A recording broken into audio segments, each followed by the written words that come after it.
நம் ஆண்டவர் இயேசு கிறிஸ்துவின் நாமத்தினால் மகிழ்ச்சியும் சமாதானமும் நம் அனைவரோடும் இருப்பதாக. எபிரேயர் 10:5-10 முடிய.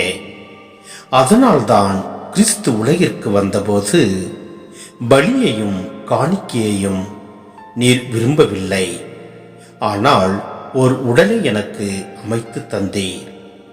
எரிபலிகளும் பாவம் போக்கு பலிகளும் உமக்கு உகந்தவை அல்ல.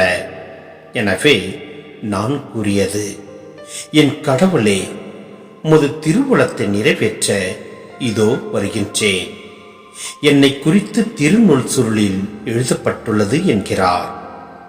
திருச்சட்டப்படி செலுத்தப்பட்ட போதிலும் நீர் பலிகளையும் காணிக்கைகளையும் எரிபலிகளையும் பாவம் போக்கு பலிகளையும் விரும்பவில்லை. இவை உமக்கு உகந்தவை அல்ல என்று அவர் முதலில் கூறுகிறார். பின்னர் உமது திருவுளத்தை நிறைவேற்ற இதோ வருகின்றேன் என்கிறார். பின்னியதை நிலைக்க செய்ய முன்னியதை நீக்கி விடுகிறார்.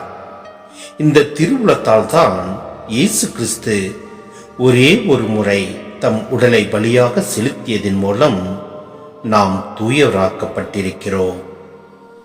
சிந்தனை.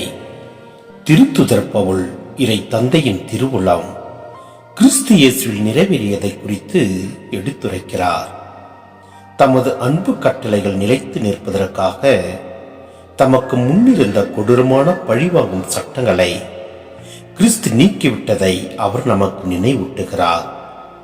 இயேசுவின் தியாக பலியால் தூயவராக்கப்பட்டிருக்கும் நாம் அவரை பின்பற்றி பிறருக்காக நம்மை அர்ப்பணிப்பதில் மகிழ்ச்சி காண முடிகிறது.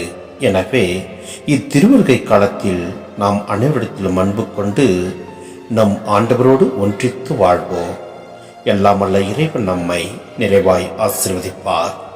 ஆமேன்.